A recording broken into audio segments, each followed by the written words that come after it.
Hey guys, welcome to spring, March 2025, and you may or may not be able to see this, but my yard is a wreck considering that we had a very cold winter this year. I do live in North Florida, so we do get cold winter, so I'm used to it, I'm built for it, but it's one of those things where if you look around, you see that like Larry, Curly, and Mo, they're all kind of they're really grassy right now, so I've got to trim them back.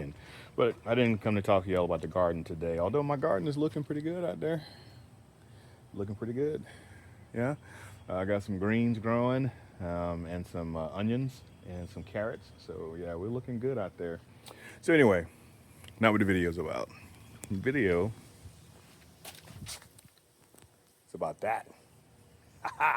So what I did is I bought a replacement pizza oven, and I actually went in a direction I said that I would never do, and I have purchased yes, a propane powered device. So you know me, I love charcoal. Cooking on charcoal is my thing, and but with pizza ovens, what we found is that most of the ovens out there are propane because working. I had a pizza oven, as you may or may not have seen, and that pizza oven was wood fired. It was pellet wood fired, and the problem with it is that it would they're a lot of work to keep up to temperature, especially if you're looking at those pizza temperatures, and that's 900 degree range or whatever. So what we did is took the last couple of hurricanes that we've had, or at least I say hurricanes, tropical storms that we've had up here, just blew it off, destroyed it, and I had to get rid of it. But as I was looking to upgrade, I decided to get a larger stone, and I had one thing that was non-negotiable. That non-negotiable for me is that the last pizza oven I had was made by Mimeo. It's still available on Amazon. Great product. I do recommend it. It's a portable pizza oven with a rotating stone. It made 12-inch pizzas. It was fantastic. But it is work to try to keep it up to temperature, to maintain temperature. The recovery time is a little bit more because you have to keep feeding that son bitch when you're working with wood in a pizza oven. It's not the same as it would with a grill to try to maintain that temp. So because it really consumes those pellets or the wood really fast, because it gets hot, burns fast, and you got to keep feeding it. I even tried putting charcoal in there, and that would give me a little bit more sustain on the heat, but not a lot. Anyway, so as I was doing research, I said, well, I might as well go a little bit bigger and see if I can find something out there with a rotating stone. And there are a few out there with rotating stones, and they are 16-inch. There's some that are 14-inch.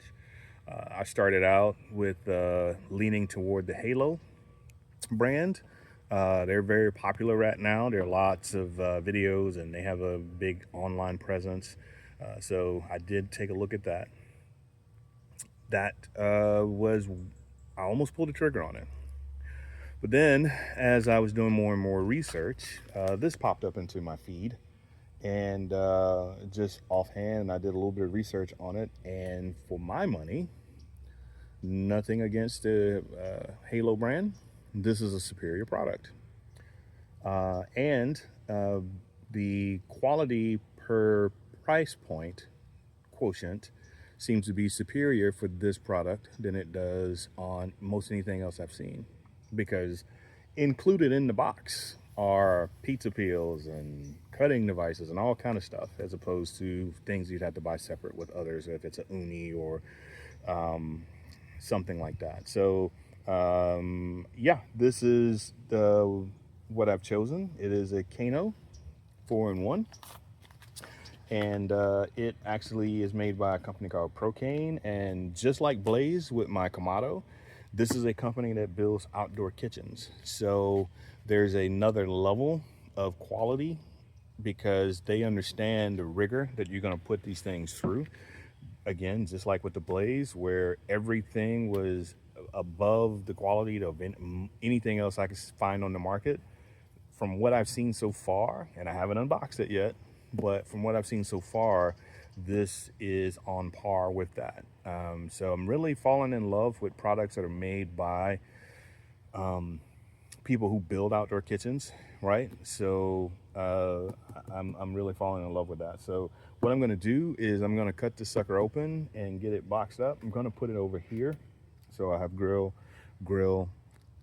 can't see. So I'll have Luke, I'll have Mando, and I'll have the pizza oven here. I haven't come up with a name yet. The previous pizza oven was Kylo, so that may be what this one is. But we'll see what it looks like. So I'm going to cut here and get it open and get it set up, and then I'll join you again on the other side so that you can see what I got. So see you in a bit. So I just want to stop right here for a second and say that when I opened the box, it came with the QR code with the operating instructions. So that's cool. But here's the other part that really is awesome. So you come in and you open up your package, whatever it is that you're going to device that you have to work, and say, oh man, I can't find the instructions, or they're buried at the bottom. Well, you're a lying son of a gun with here. This is the biggest set of instructions I've ever seen and the most durable set of instructions I've ever seen. So sitting right up top, this is your instructions of everything that comes with it. One other thing I will say that this has, and I'll show you in a bit, is that this has a digital temperature setting. So you can actually control the temperature that you want to maintain. So, oh, look at this guy. He just comes into my video. But anyway, these are your instructions. It also has the QR code for lighting instructions. So yeah, you won't, if you say you don't know what to do, it's because you didn't look. And if you, I don't know what else to tell you. So I'm just going to sit these over here on the bench, and then I'm going to keep unpacking. But you see here, it comes with a big old peel, nice big peel. And it also has a cutter in the box. And this is actually a rubber handle, so this is pretty cool. I have to put this in storage. So I'm gonna keep unpacking, but I just got to those instructions and wanted to show those to you. Stepped inside for a minute because the rotating stone has ball bearings, which is nice, so that it can glide really smoothly. But one of the maintenance videos that I watched in my training or studying or research showed that you use a food grade oil on this just to get the bearings some lubrication. So I stop in the kitchen before I get it installed and get a little spray of avocado oil here and kind of pack those bearings a little bit before I put it in for the first time. And come out here. Let's see, got it open. This is what it looks like. It actually has a chimney, y'all, which I like for some reason. This is the temperature control piece, which I have to pop off. But one thing I wanted to share is that this peel, as you can see, is a quality peel. And it came with a cover, which also doubles as a bag. The others did also, but the problem with them is that they actually were an additional cost, whereas this came at no cost, no additional cost. So I've got the bearings in there, fit right in the groove just like that. Yep, nice and smooth. Go wash my hands with some Dawn to get the grease off, and then put the rest of this together. And then you got the little spike here, fits in there like so. See, right in there like that. And then this is the actual turntable that would fit in there. Well, I guess I should remove all the other wadding from inside. As you can see, it's got an elf-shaped flame inside, so it's not quite like the U what you see in the one of the ones I looked at was the Kiln 2, which rotates, and that's by Evador. That's Heston Blumenthal. That's his company. And then you got the Halo, which rotates as well. Both of them have a U shape, which means that the flame goes like in a, like I said, a U, or I think Heston calls his a C shape around. But this is sufficient here where you got the flame on just that side because it is rotating, right? And then you got your rotate button and all of that here. So let me finish assembling because I will need both hands. And I need to install some regulation pieces and stuff like that. It comes with a regulator on the hose. I just got to buy a bottle. Again, that was a new experience for me, was going in and finding out about that stuff. And then I will cut back soon. Hey everybody, so I'm finished assembling, at least I think. I've gone through the instructions a couple of times just to make sure I've gotten everything out of the box. I've gotten everything installed. So I'm gonna turn it around so you guys can see what I've got. Let me do that now. All right, so I've got this other cart that everything's sitting on top of. I got my big box of instructions over there. So ridiculous. But anyway, so it has a door, which again, a lot of the other pizza ovens don't come with.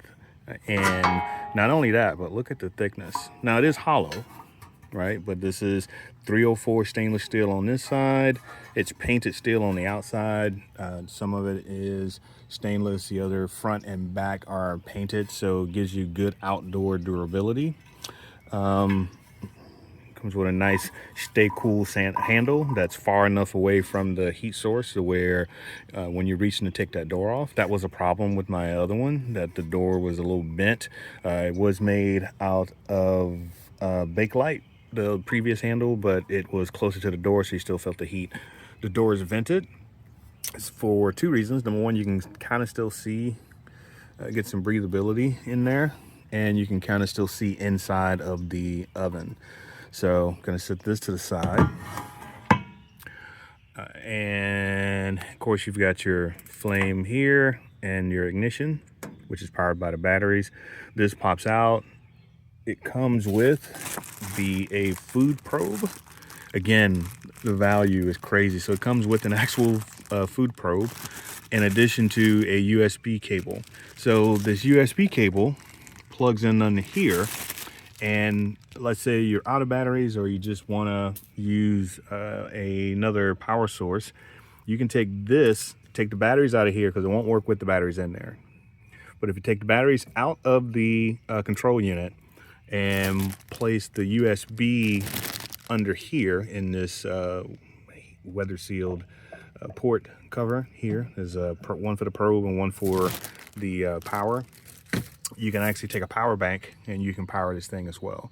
So the power does a couple things. Number one, it actually does the igniter, the ignition for the gas, which I don't have hooked up. See, comes with a regulator and a hose and everything. So I'm gonna put the bottle right in that area right there.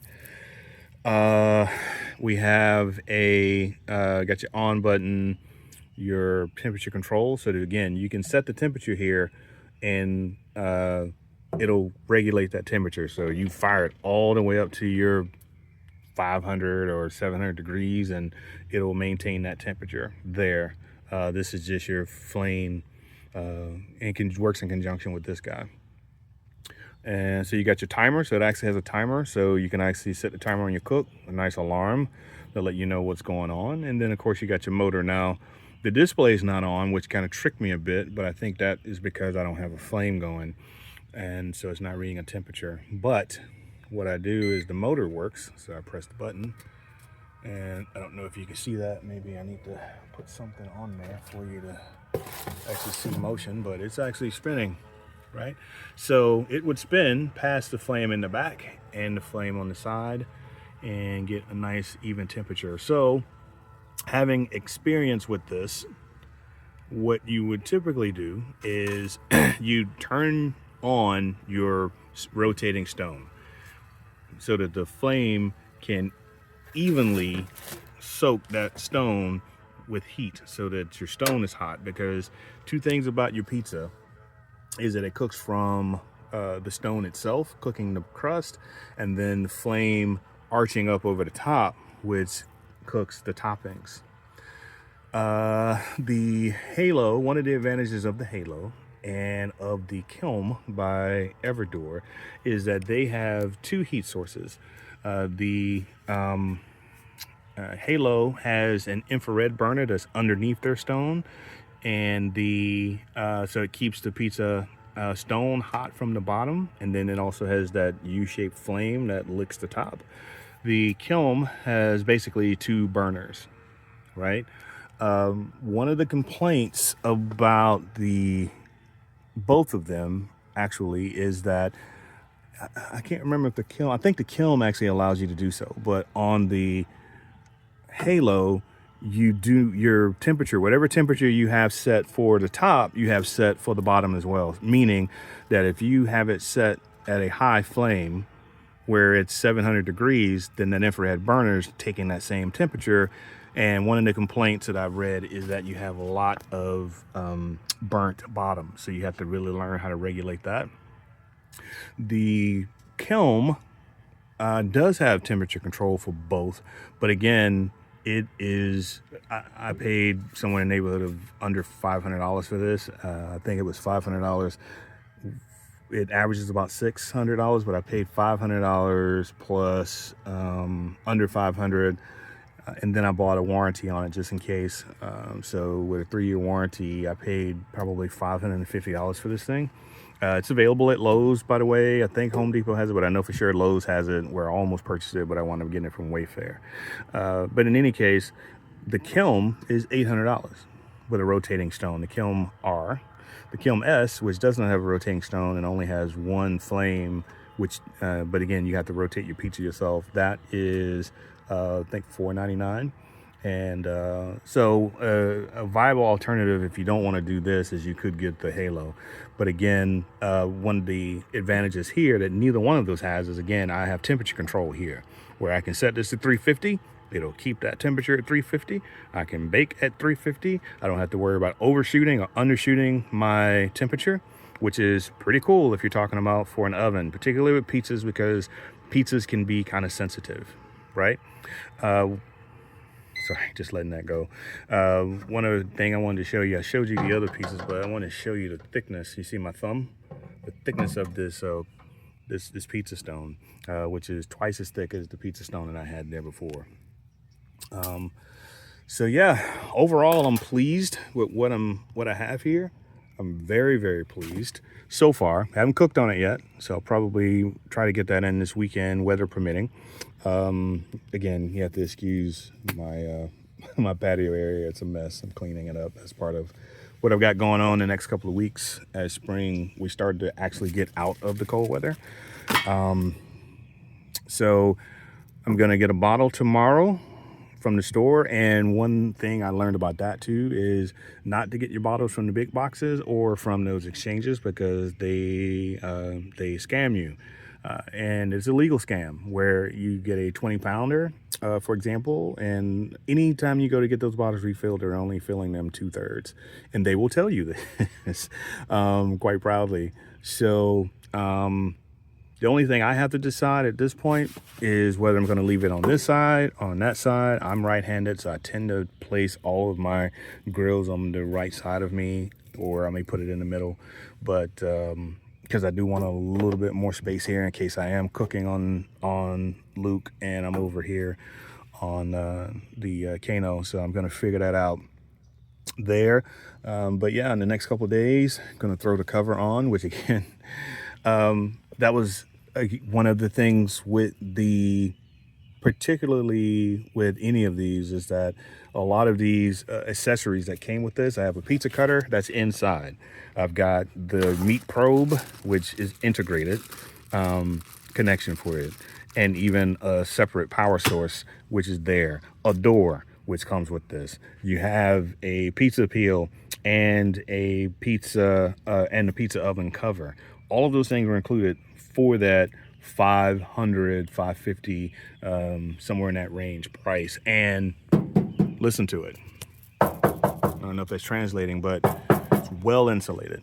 So I can tell you, the door is kind of deceptive, but you're looking at about that much thickness in between the walls here and there. So it's got, and sounds, again, it's not hollow, good insulation.